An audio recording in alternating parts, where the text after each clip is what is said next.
Chapter 21, With Tempest's Howl. With Tempest's Howl. Frithia ran, trying to deepen her breathing past the stitch as she threw herself behind a twisted four-armed statue, her eyes straining to find her next point of cover in those rolling, checkered plains, broken columns and grotesque effigies sticking like ugly grey fangs from the tiles. A frantic moment to tie back her hair, that roar carried to her on howling winds. You are mine. You are his, you know. She managed to stifle the scream to a modest shriek. Frithia whirling to find her ghoulish twin stood at her back, though gone was the skull now, a tight layer of grey skin stretched over the bones, and she looked like Frithia imagined she would after another 10-day at that camp. Why do you deny him? Frithia didn't dignify that with an answer, hauling the girl roughly behind the statue, as well. Where is Saravik? The girl smiled. Oh, the would-be guide? He is not welcome here. He hides from us, but we will find him in the end. The slow boom of approaching footsteps, Frithia whipping back, desperately searching for somewhere to run, the girl next to her leaned in. He comes for you. He knows you're here. He can smell you. I'm not surprised. I haven't had a wash-in.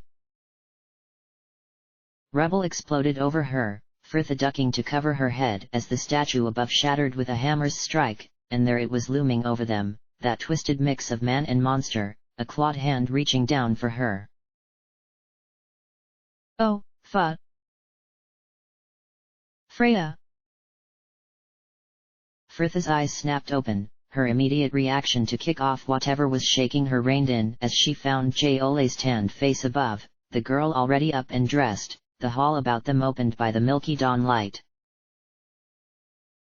Freya, are you all right? You were thrashing in your sleep. I'm fine, just a bad dream. Well, you're awake now, not that it's much consolation. At the end of the hall, the doors were opening, the two guards finishing their conversation as they stepped through. Up you get then, time to be out. Frithia sat stiffly, easing out her aching arms and back, her face giving a painful throb as she wrestled back a yawn. Thanksoon, she didn't have a mirror, things always seemed to hurt more once you saw the damage. Next to her, Jiole was running the comb through her hair, looking more cheerful for her wash, and Frithia stood as well, reaching down for her tunic, the garment stiff with dried sweat. It was a shame there was not more of a breeze, it would have made a very good kite. The shutters next to her were ajar, opened upon a sliver of the bright courtyard where men were already lining up before the gates, chains jangling merrily as they were bound together for their day out digging the moat. There looked to have been an addition to their company that morning, the Termian from the boat shoved into line by one of the soldiers, something he clearly protested against, a gloved fist his answer as the guard punched him in the stomach with force enough to double him. Poor bastard, perhaps she should have given him that water.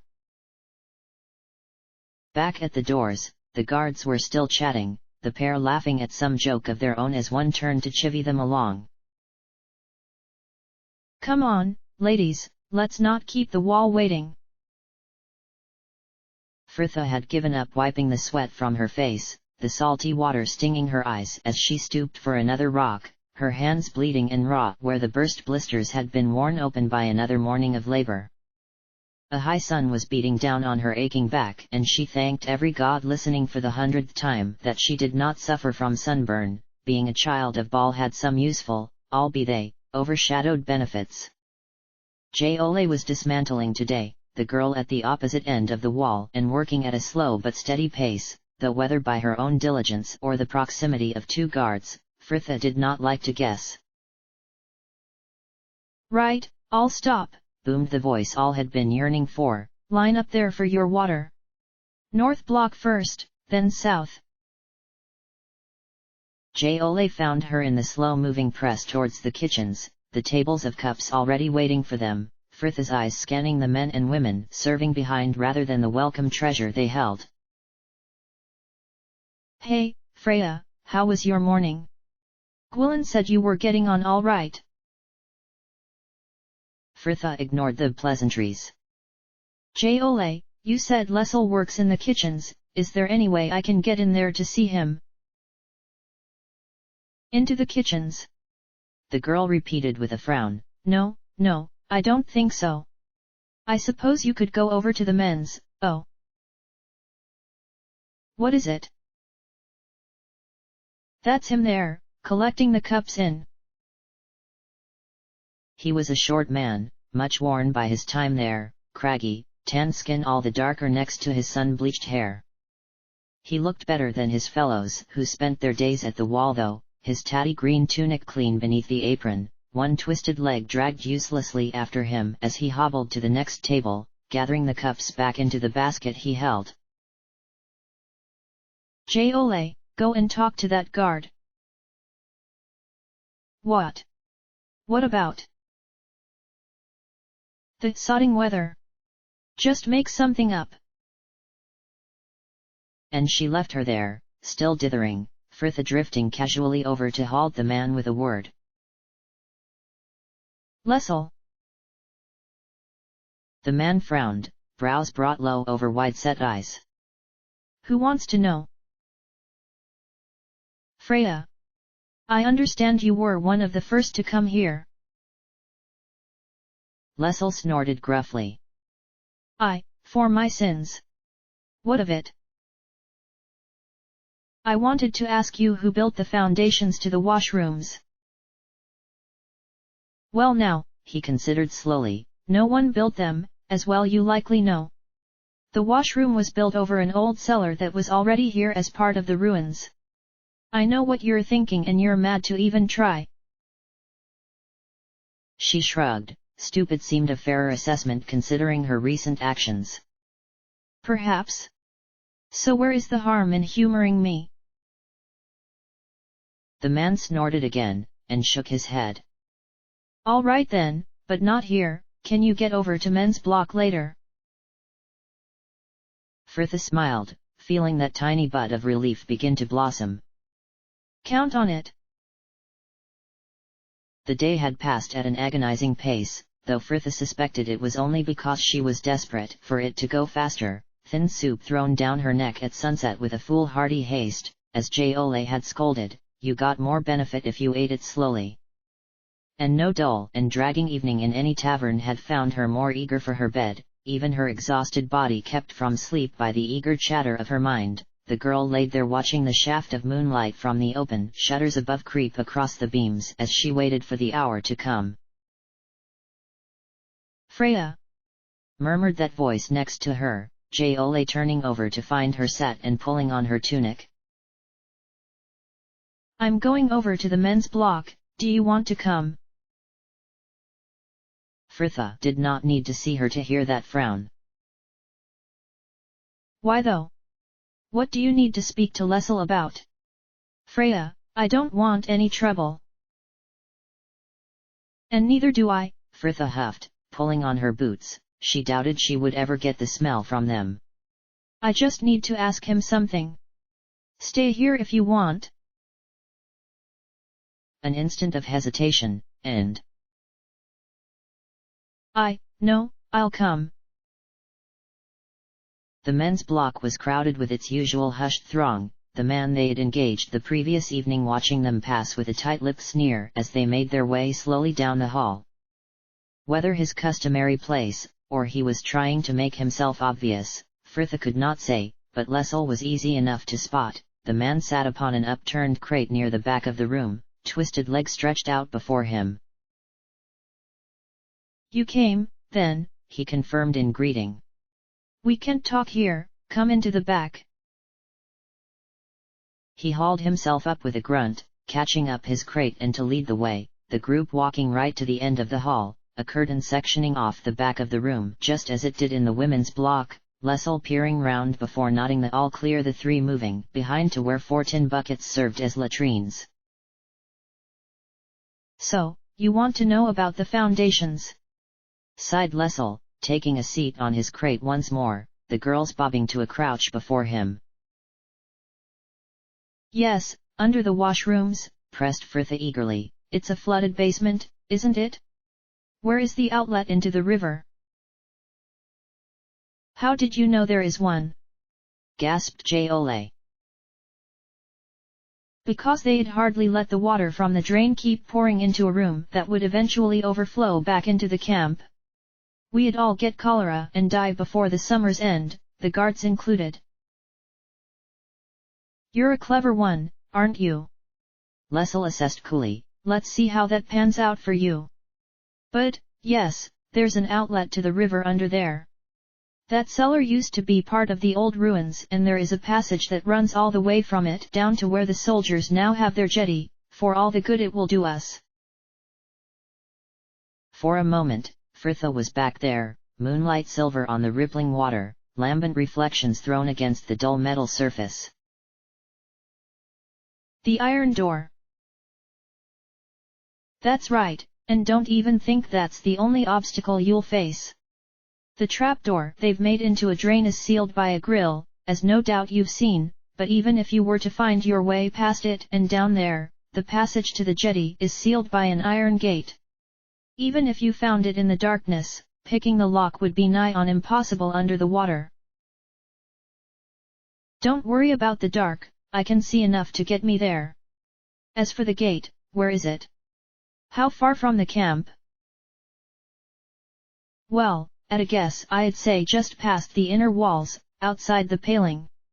He paused, her plan suddenly clearing behind his eyes. You a mage then, lass? Not exactly, but I've magic enough to open that lock. Jole was frowning, seemingly worried things were running away with her. But how will we even breathe down there? Well, last time I noticed, the first step was just submerged, so I imagine there's about a half-foot or so left before the cellar roof. Anyone going should be able to use that air to make their way. At the end of the passage there are steps up to the iron door, just low enough that when the water reaches the cellar roof it will overflow under the door and into the river, rather than back up through the drain.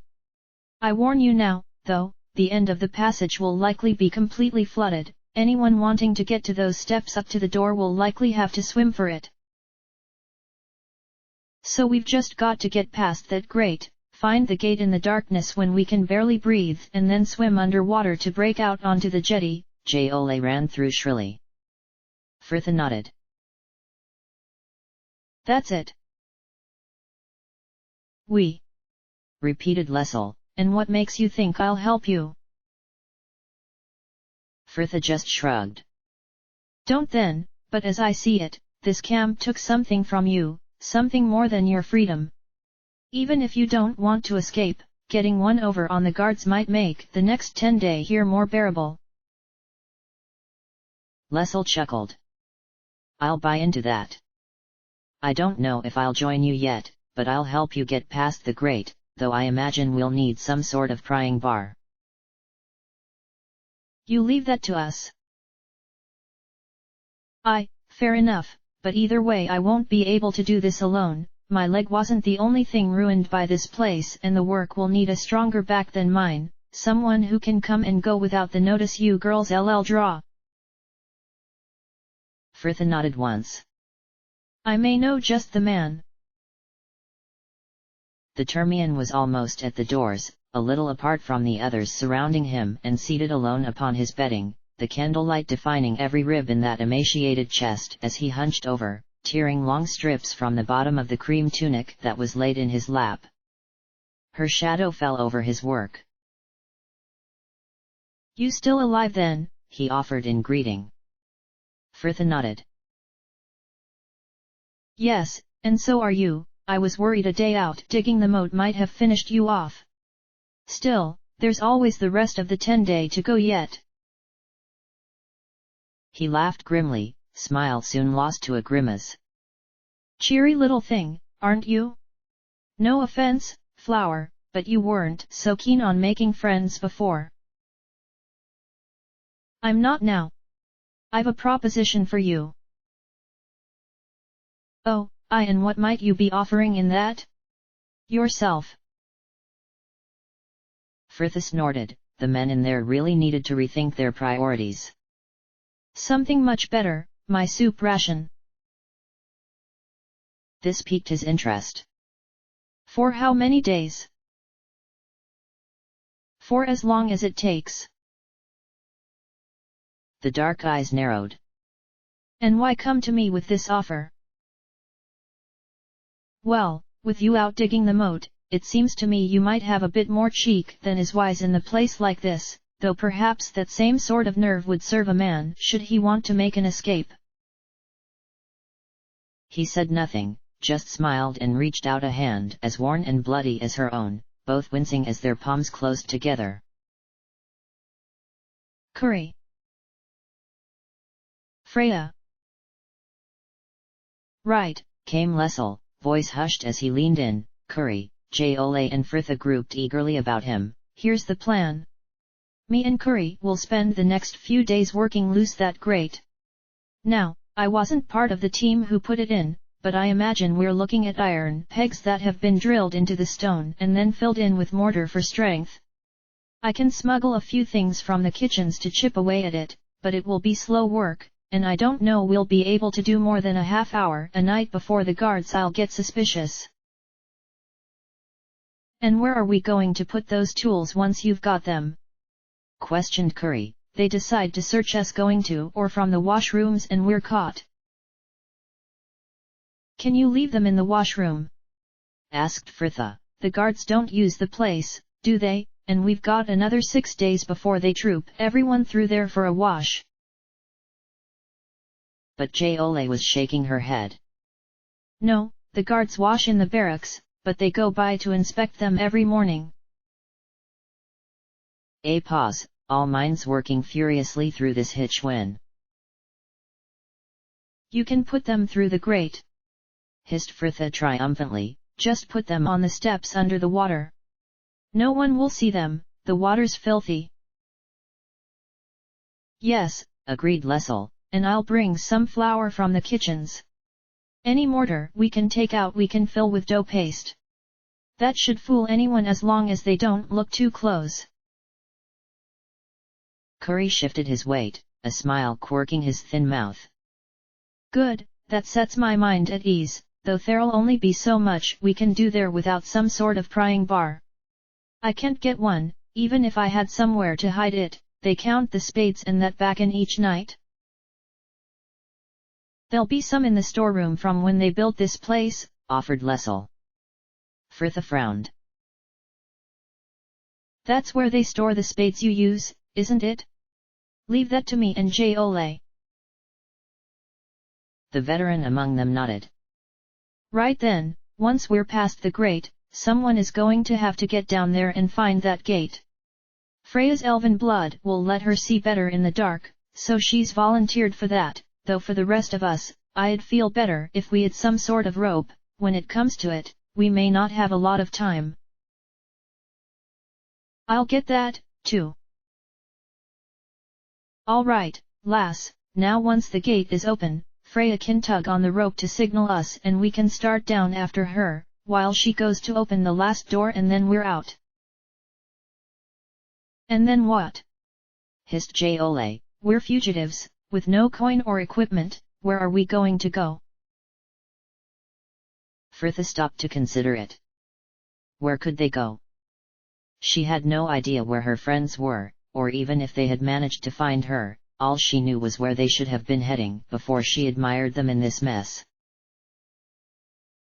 We'll go south to the mountains and then head west. I know of a place on the border with Kalimshan. I've a friend there who'll help us. A brief farewell and the girls were back in their own beds, but a few moments later, Fritha staring unseeing into the darkness above as the plan whirred through her mind, that urgent hiss breaking through her thoughts. Freya. And Fritha turned to the girl next to her, Jole's face a mask of hopeless fears. Freya, are you really going to go through with this? I mean, do you trust those two for a start? Yes, I do. I have to. We'll never get anywhere if we don't. Jole looked almost tearful in her frustration. Freya, please, think about this. I've been here for months now, do you honestly think you're the first person who tried to escape? No one had ever managed it. The guards caught them every time. They hung the bodies of the last lot up for days, staked out on the walls and left to rot in the sun and flies. What makes you think you can just arrive here and get out within a 10-day? Frithha sighed, shifting onto her back if only to avoid those desperate green eyes. I don't know, but someone once told me I have a way of making things happen, and I'm going to. But I will need help, Jole. So if you want to stay here, say now and I'll find another to replace you. Come on. She continued more gently, turning onto her side again to nestle under her blanket. You'll feel better after some sleep.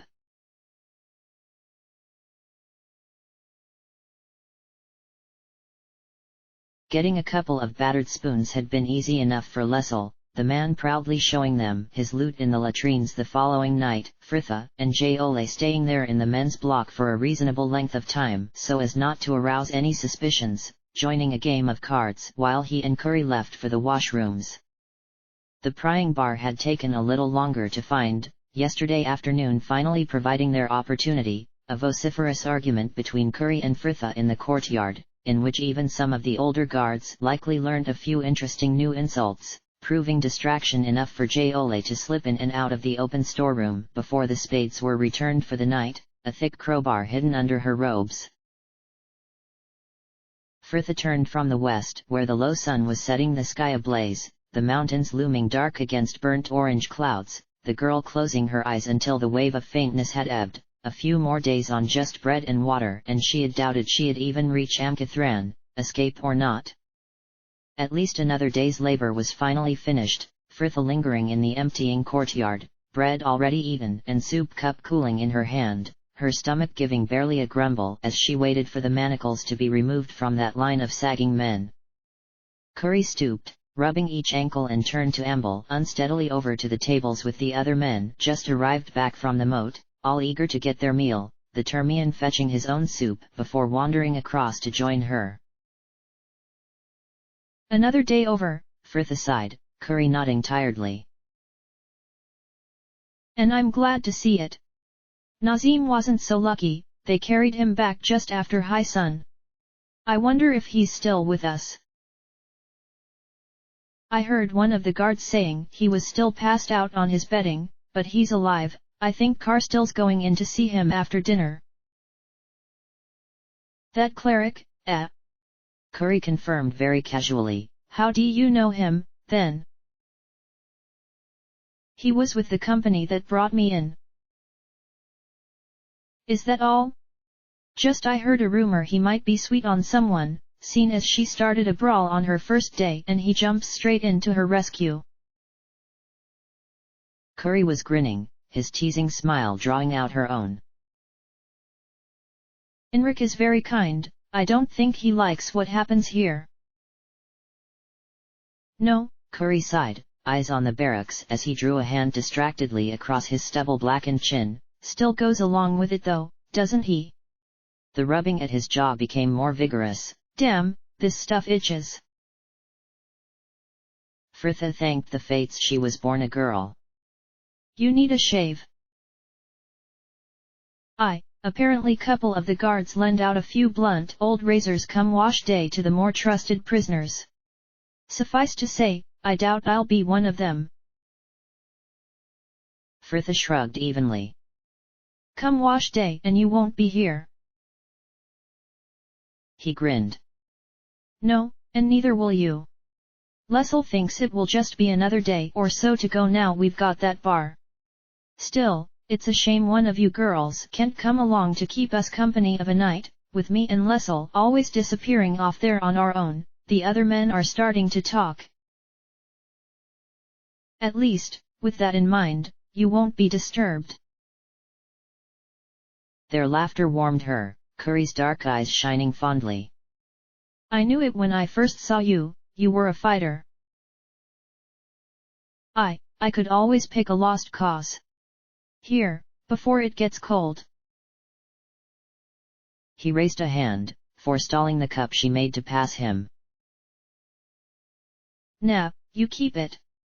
Seems to me, this is reward in itself. They raised a toast of lukewarm soup. The richest wine had never tasted as fine, or admittedly as lumpy, the pair smiling widely as they lowered their cups. Oh, looks like you're wanted, said Curry with a nod behind her, Fritha turning to see Jole beckoning to her urgently, the women lining up behind her as they filed into the dormitories. Best go before your sister there gets herself in a tiss. You and Les'll take care. And she left Curry in the courtyard, the hall, that familiar bustle of women stripping from dusty clothes to settle on their beds to chat and laugh and try to forget for a few hours, before sleep would take them into the next morning. Jole was already rid of her robes, the girl lingering at the window, seemingly unmindful of the cold as she stood there in only her worn slip, and Fritha close to her, her skin bristling as she pulled off her filthy tunic. What's wrong? Jole pressed her lips together, not daring to voice her fears. This plan, do you really think it will work? Yes, I do. I was nearly caught the other day getting that pry bar, and we've still to get hold of a rope. And we will. Well, Les'll was saying earlier that the guards were in the kitchens the other day, asking about those missing spoons, which cannot possibly be traced to him. Jole looked little reassured. The guards are already suspicious, if they find out. And what's our other option? Fritha hissed impatiently. To stay here and wait until the next Valspawn army arrives. That might not happen. The walls and guards will do nothing. And even if this whole thing does just blow over and we survive, what then? They took us against our will, imprisoned us, abused us, executed us at whim. Do you really think they'll just let us go, so we can run back to the capital to tell Queen Zernda how her army have been disregarding her orders? Fritha watched the truth of it dawn on her, Jole's voice breaking in her horror. You don't know that. Fritha snorted grimly. Then, I suppose the question comes down to whether you want to risk spending the rest of your life out there building that wall. And the girl turned at her gesture, eyes falling on the scene just beyond those shutters, the wall a silhouette in the fading light, uneven and halfway through the building, just as it was at the end of every day. Something about her expression hardened. No, I don't.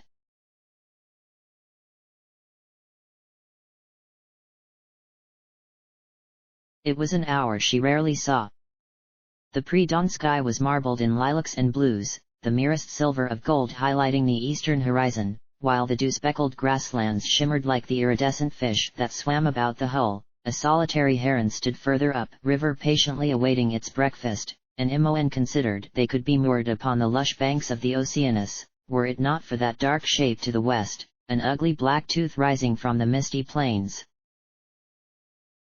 Solafane had seen it first, his sharp eyes finding it on the grey horizon before the coming dawn had stolen much of their strength, and they had sailed only until Jahara could make it out as well, the camp still little more than a dark outline to Imoen's gaze when they had moored. Imoen turned from away, the foothills just to the south rising up into those smoke-wreathed mountains, Talos's trident looming over them, clouds hanging dark over the peaks, untouched by the approaching dawn. It was the 22nd day of Kythorn according to Arana's almanac. They had been 7 days on that boat, the journey taking much longer than the mere distance would have suggested. The narrow tributary they had taken from the Aegis was shallow and sandy, tacking against the current making the journey all the harder, and they had run aground a few times, poles bending to almost breaking point as the men had pushed them clear. That presence behind her, the warmth of his body making her realize just how cold she was, and they stood together a moment, Valigar drinking in the scene with her, her voice hoarse as it broke the silence. You're away soon. Yes, we need to be over there before the dawn proper. Who's going now then? Just who was first agreed, myself, Jahara, Minsk and Solafane. Imoen snorted coolly. Brianna finally given up trying to convince you she should come, too?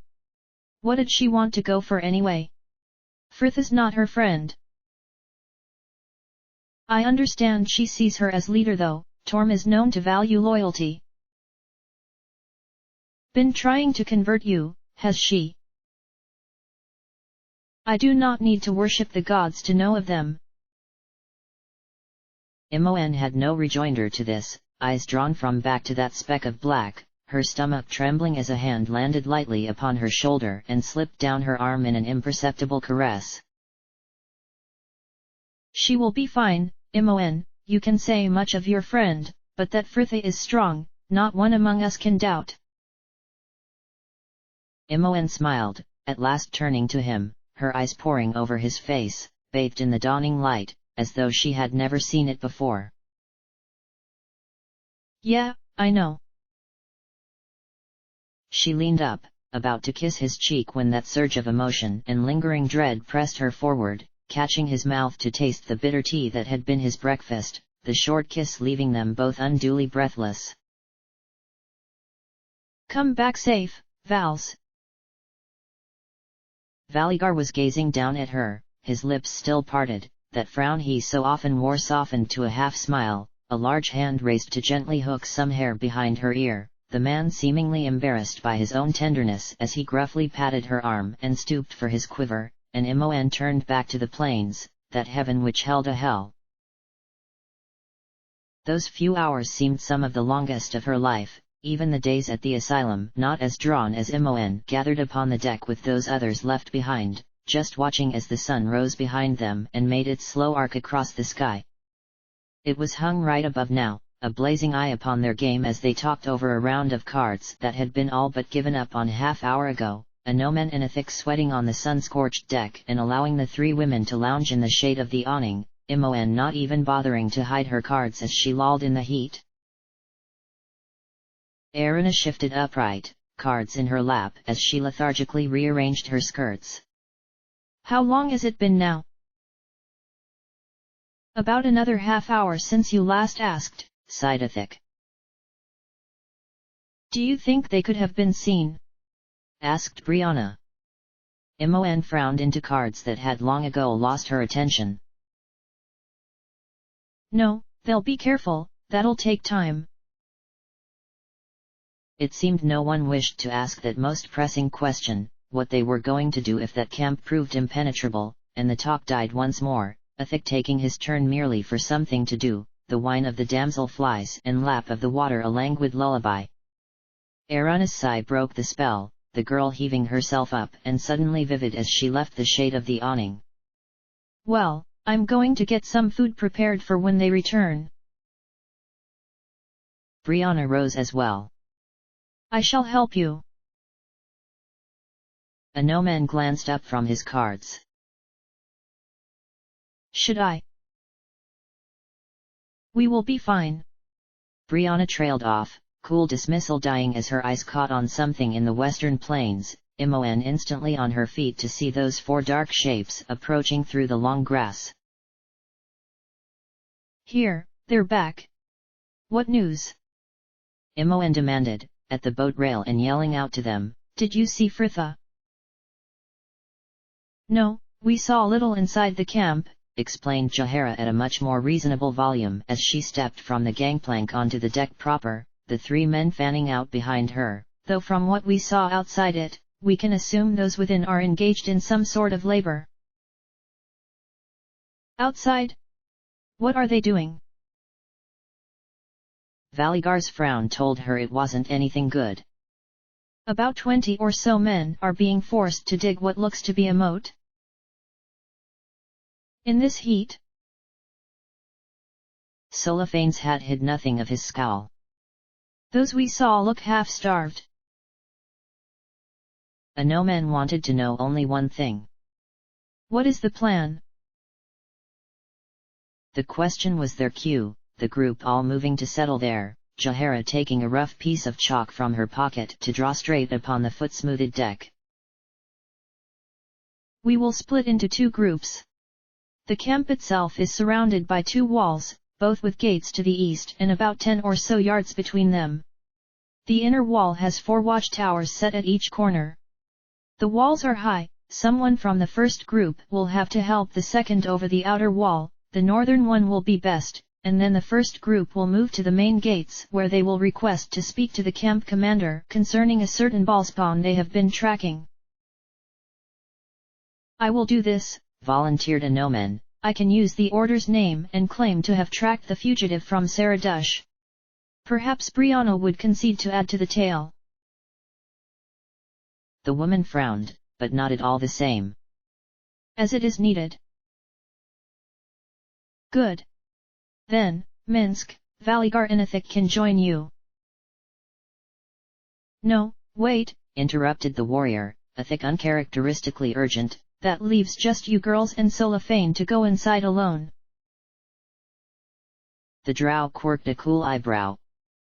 You doubt our skills? Not a bit. But I still want to add to them.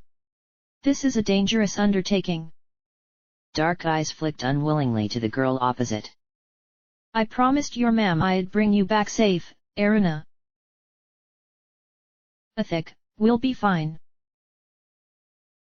A pause, Imoen expecting the druid to dismiss his worries, when at last she nodded. Very well, Ithik will join myself, Imoen, Arana and Solafane inside. We will head to the nearest watchtower.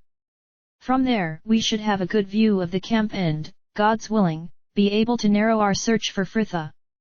Arana and Imoen will then cause a distraction, and under this cover Solafane and I will use the rope to climb down and find her. We would hope to bring her back the same way, but should this route be unavailable, the men will give us a second chance at escape.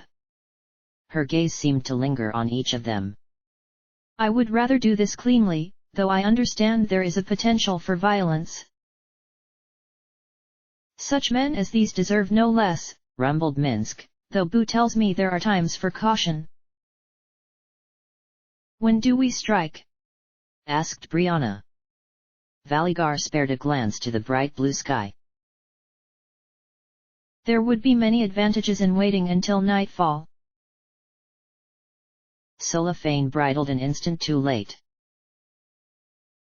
And leave Fritha at their mercy until then? Demanded a no-man. I know rumors of what happens after dark in such places, I will not wait a moment longer than we must. Then we will move at dusk, resolved Jahara. When the men are brought in from the moat.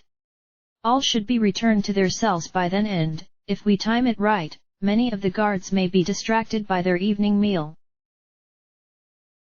Who wonders what we plan once we are all escaped? We will head back here to the boat, answered Valigar. We can turn it about before we set off, at least the current will be with us. Arana was nodding eagerly. I've been studying on a smoke spell to mask our escape, though I haven't had a chance to try it yet.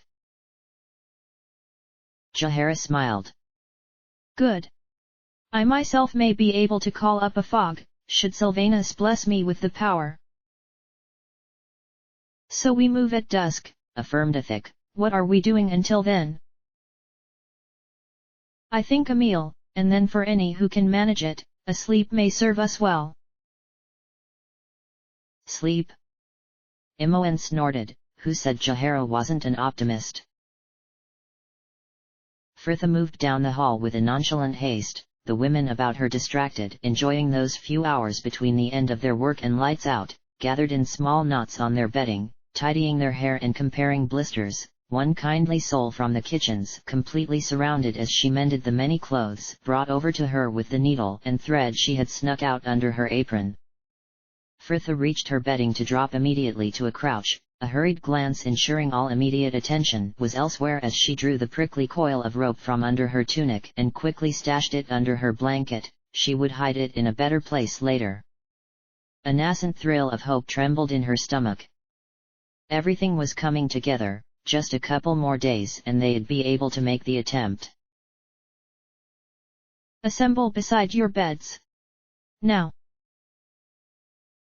Frithia whipped back, trying not to look guilty as two guards strode through the doors. Jole ushered before them, and for one ironic moment, Frithia worried the girl was in trouble. A flurry of movement as the women around her hurried to take places next to their bedrolls, Frithia watching as the three advanced up the room. They halted at her bed. You, draw back your blankets. Frithia stared at them, Jole unable to meet her eye. One of the guards was growing impatient. I said. I heard you. And Frithia bent with a tight resignation to reveal that thin coil of rope. Well now, the second guard sneered, what are you doing with that? I was planning to hang myself. His companion snorted. You may soon wish that were true. And the rest of it? He barked, but the question was not to her. Jole's voice was high and quite unhesitant. The tools are hidden under the drain in the washrooms. She bribed the guards to let her over there with a pearl earring. So, going to leave us, were you? Accused the second guard. You couldn't have planned this alone. Who was working with you? No one. The fist caught her across the face hard enough to floor her, hot blood gushing over her chin from her burning nose, the guard blurred behind a constellation of fizzing stars. Don't lie to me, bitch. Who were you working with? Please, cried Jole, fighting to get in front of him, please, she was alone, she told no one but me. The first guard laughed. And I bet she's sincerely regretting that. Come on, Len, let's get these two before the commander. A guard on each arm, Jole left to hurry freely in their wake as the guards hauled Frithia up and marched her from that room of whispering women. The barracks held their usual disparate air of spotless calm, the distant rumble of soldiers in the refectory the only noise to break the stillness. The guards brought them to a halt before the commander's office, one entering, supposedly to announce them, and Jole slipped forward to take his place at her arm, her voice a hiss of worthless regret. I'm sorry, Freya, I really am. But your plan, it never would have worked and I don't want to die. I knew if I told the commander he'd let me work in the kitchens, I just can't spend another 10 days building that damn wall. Frithia glowered at her, the pain of her still dripping nose merely fueling her hatred, and she just hoped all the contempt she felt could be conveyed in that blistering glare. I pity you. Your weakness has doomed this land. Jole looked stricken. Please, Freya. The door before them cut her off, the two straightening instinctively to be escorted inside, the guards taking up positions behind them, and there was silence as Commander Murren's pale eyes came to rest upon Frithia. He leaned back with a deep, disappointed sigh. So, we meet again. It is a shame to see you before my desk once more, and under such circumstances. He leaned forward, the frown deepening. You were planning an escape. Frithia affected an even shrug, too angry to even weep and beg, and try to squirm her way out of it. You keep me here against my will, why should I not? The slam of his fist made them all start. We keep you here for the safety of Tether. Ah! Murren sighed, calm once more. There is no point reasoning with you, I cannot hope to change such selfishness. He glanced to the guard behind her. Did she have accomplices? No, sir, she says she was working alone and the girl confirms it. The commander exhaled in what could have almost been a laugh. Well, I don't quite believe that. An example will have to be set. Take her outside, bring everyone from the barracks and dormitories, it will serve best if the whole camp sees. Jole looked suddenly wild. What? No. Please.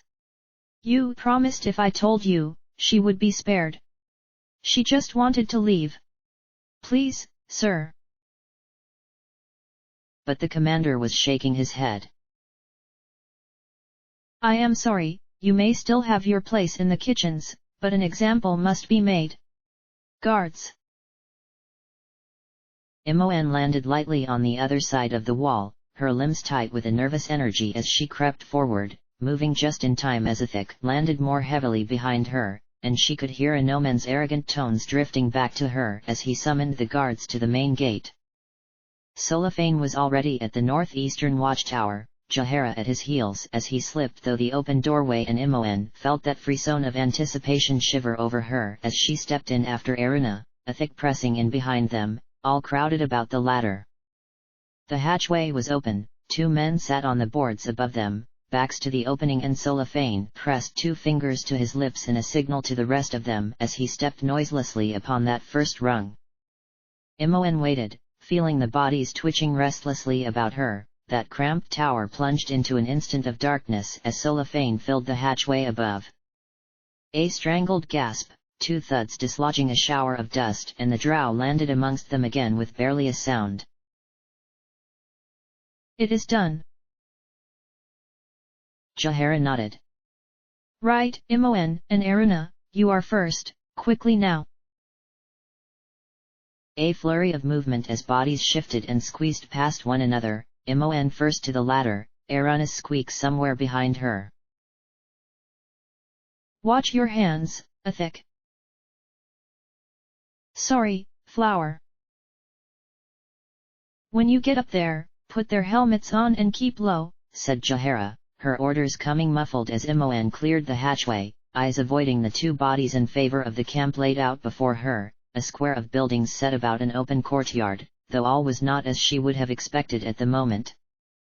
There was some sort of commotion going on, the guards keeping order as their prisoners filed from the surrounding buildings. Here, came Erina, the girl at her side, and passing her one of the 2 helmets. It was far too big, but Imoen put it on anyway, hopefully the right silhouette would be enough to keep those below them fooled for long enough. Something's going on, the girl continued for the 3 still below them. People are being brought into the courtyard. They couldn't already be searching for the Order's fugitive, murmured Jahara. Imoen watched as a line of ragged women was marched from the building but a stone's throw away. It looks like the women's block is just beneath us, and, oh hells, the barracks is right next to it. At least we are close. Any sign of Fritha? Not yet. What about the men? Erina threw a glance behind them. The front gate looks to be open. Right, we need our distraction now. There, said Erina, hand thrown to the other side of the bustling courtyard. That building has a chimney. A fire starting in the kitchens would be common enough. Ready. A nod between them, Imoen drawing a breath as she delved for the magics that thrummed within, and delved, and delved. Well, came that impatient hiss below, Imoen opening her eyes upon Erina's ashen face. I can't, nothing's happening. Imoen. Nothing's there.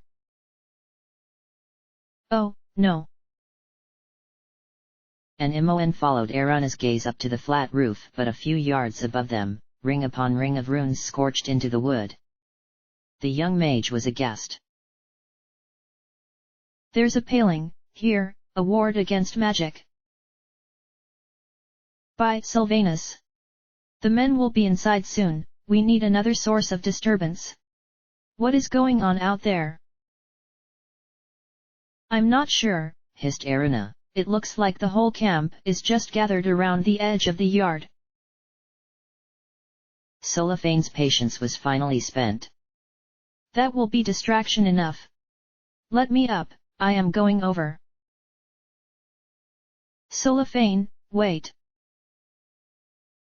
Imoen shifted, making way for whoever managed to fight their way up. When she stopped, her eyes catching on a blot of orange but a building's width below them, and Imoen felt the dismay rise gurgling from her throat in the only word she could manage. Oh, no, no, no. 7 days. She couldn't have kept out of trouble for 7 sodding days? What is it? Demanded the druid, Arana the only one with a voice left to answer. It's Fritha, she's being led from the barracks. That was a colossal understatement, the girl stumbling as the guard wrenched her before him by her hair, her face swollen about her purpled nose, blood splattered down her tunic and smeared across her chin where a careless sleeve had wiped it away, Arana's commentary relaying the scene for those below. They're making her kneel. What? Came that fraught chorus.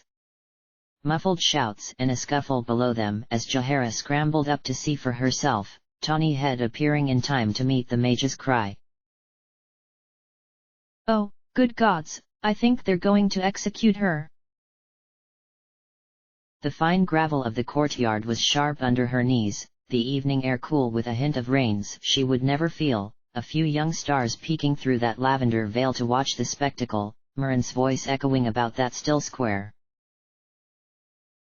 You are brought here to bear witness firsthand to what happens to those who would so brazenly defy the rules of this place. It had not taken very long to gather everyone. Fritha brought from the barracks to find the courtyard already ringed 4 men deep, guards here and there keeping the shifting sea of bodies back. Fritha let her eyes scan the faces now surrounding her, some looking away, others watching with a morbid fascination, and in the press she caught a glimpse of Curry, the man sending her nod of grim respect. They both knew why she was there alone. They had not even bothered to bring the block out for her in the end. Captain Graven had been given the honor of the kill. She wondered if she should be offering him her other pearl earring in return for a clean dispatch. Lev and Ambrine stood with the rest of the guards before the barracks, laughing and eager for their revenge, Enric a pace or so from them, his eyes down as he made a melancholy examination of his hands. Poor man, he had warned her.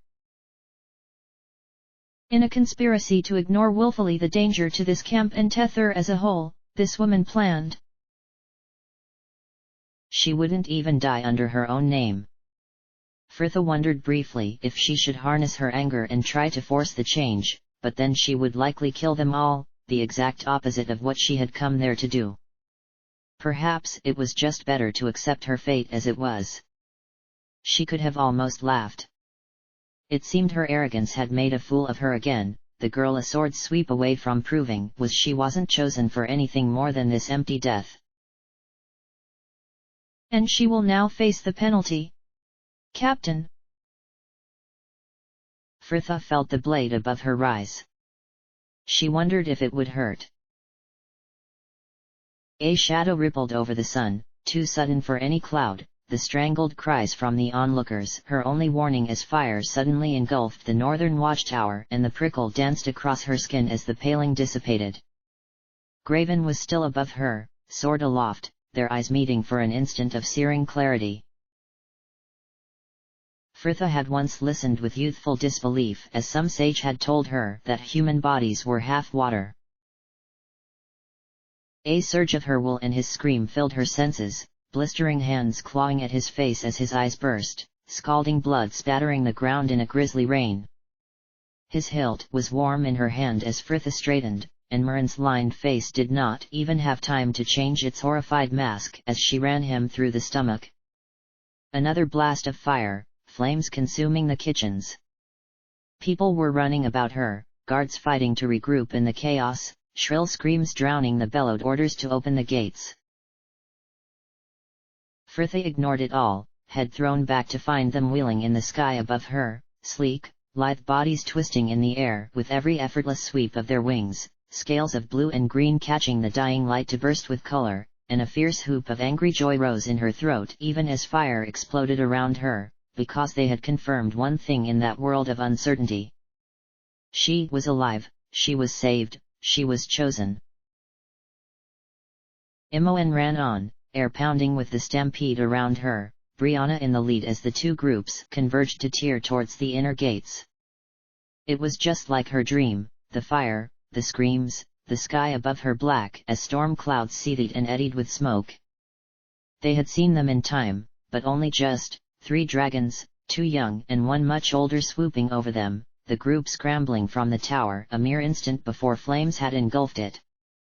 Brianna had reached the inner gates, a no man but a step behind her, hoarse orders bellowed over the clamor within. Imoen, destroy! The gates burst open before he could command them leveled, a tide of people pouring through, some screaming as they fought to shed their burning clothes, the torrent forking either side of them as they surged out across the plains.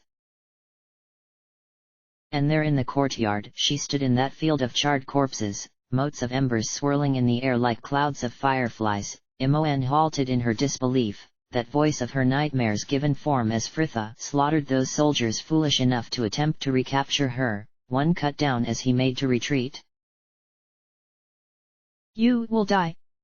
You will all die. Brianna was halted next to her, seemingly wrapped, the 2 women frozen in their awe. Another explosion of fire, the elder dragon plunging low into the courtyard, and Imoen was suddenly fighting to get through the crowds. Fritha! Fritha slashed him across the stomach, another faceless guard felled with a stab to the throat, the shield she had found heavy on her arm as she drove it into his neck. Movement to her left, her attention snapping to it, and her sword was raised for its next victory when she stopped, blade lowered before the trembling figure who had just straightened from the slaughtered remains of a fellow soldier. Inrik. The man nodded, throat bobbing. Fritha's eyes narrowed. Run, Inrik. Why, you? I said run. He turned to heed her an instant too late. Fritha kicked out, the man tripped to the dirt with a cry, and she was already leaping over him, smacking the dragon's snout away with her shield. Run! The creature reared back with a smoky hiss, all its fires spent in the sky, its wings unfurling to block out the sky and the wall of wind sending her sprawling, Fritha scrambling to her feet as that yawning jaw lunged from the darkness. Fritha!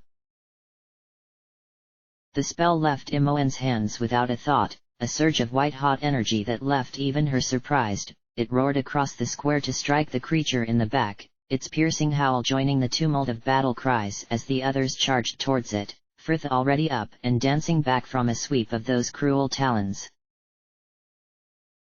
Minsk reached it first, the creature whipping back to meet their arrival with its thrashing tail, the Rashami ducking clumsy under it, a thick knot so quick as it caught him across the chest. The man smashed back into Brianna and the pair hitting the ground an instant after to move no more.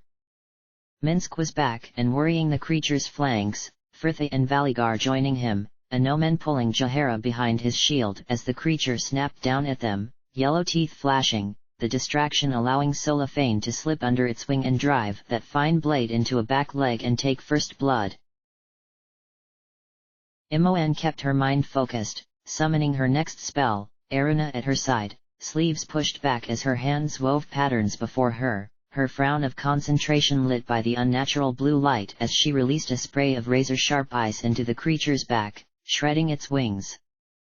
Its roar of pain left her ears ringing. Any other dragon would have retreated by now, if it had been allowed to. Imoen recognizing the stilled distance to its movements, another held the reins here. A flash of light, the carnage about them opened in blinding white as lightning forked across the sky and the heavens rumbled, rain sheeting down to hammer into the burning buildings like bullets, churning the ground to a fine slurry. The dragon was growing fearful, movements wild as it tried to snap and claw at the many biting swords, one knocked back only allowing another to sneak in, its blue scales pocked here and there with scarlet, blood washed into a vermilion soup at their feet. It crouched, tensing to make the great leap that would get it airborne, perhaps meaning to retreat, at last, though it was too late.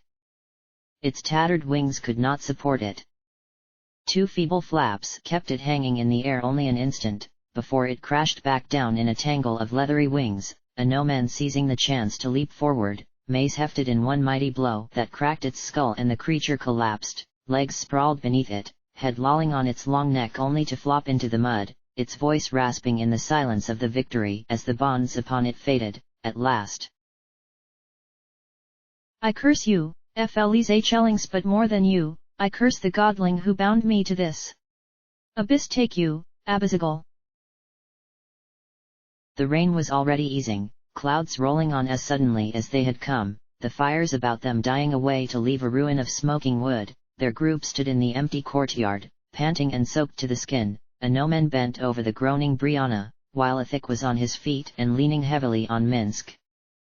The last two dragons were now but specks on the southern horizon, Fritha watching their flight southwest into the dusky mountains. Fritha! The girl glanced back, bruised and bloodied and wholly radiant. Imoen! Her face opened with a beatific smile, and she dropped where she stood. Fritha knew where she was even before she opened her eyes. There was no pain for a start, the girl laying still a moment to appreciate the sensation, heart still rattling in her chest as she opened her eyes on that pale green sky. Saravek reached a hand down, his grip firm and rough with calluses that now matched her own, eager eyes sweeping over her. You were in battle, I see the thirst in you still. What was it? Fritha shrugged. After a 10-day of stifling heat, the cold winds of that wasteland were like the breath of heaven. A dragon, an army, all fell. Saravek's face split with the first smile she had even seen him wear in that tiled plain. Ah, you feel it, don't you? The thirst for blood, for the power you were born to. Yes, I feel it, I hate it. The man snorted, amused by her continuing resistance. Love it, loathe it, it will consume you in the end. Oh, the end, the end. Fritha cried, sick of wondering about the thing, but what is the end to all of this? I know the prophecies all say Baal will be reborn, but how? Where? Saravek was frowning, she had a feeling she would not like this. There are few accounts that actually give details of his rebirth, and they are of little use to us now. Baal was to inhabit the being of his chosen vessel, the last of the Baalspawn, whose sacrifice would not have been meted out by a priestess's blade, but walked into willingly. When enough children have died and enough essence collected, the last Baalspawn would seize this power and Baal would awake within him, consuming his soul and reforming his body for his own purpose. But whoever that person was, he is gone now. Fritha swallowed tightly. Yes. As it is so, Baal will most likely awaken within the last surviving Baalspawn. So it could just be anyone. Cried Fritha, thinking of all the children who had survived to leave Saradush, at least a couple must have got away and hidden by now. But Saravek dismissed her worries with a patronizing chuckle. No, no, sister, Baal could not manifest within just any one of his children. It would have to be one such as you or I, who hold within ourselves enough of his essence to allow us to claim the rest, which has been gathering in his old realm, ever since that first Baalspawn met his end. But what if enough of the children survive? Then there won't be sufficient power to resurrect him. Saravek snorted, contemptuous of her empty hopes. Survive until when, sister?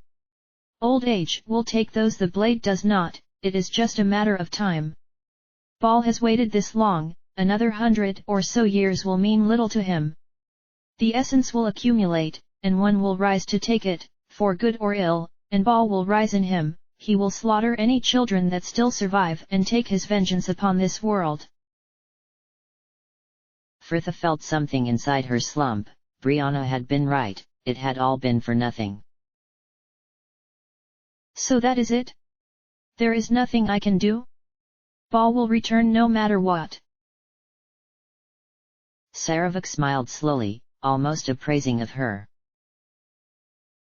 Perhaps, sister, but there is another prophecy, less well known and much suppressed by the priesthood, the one that awoke in me that first desire for war. It runs almost as the others, but as the essence is claimed, it is said that a strong mind may be able to shape the power to their own will and become a god within their own right. I was young and foolhardy back then, I believed such a thing would be simple for one of my might.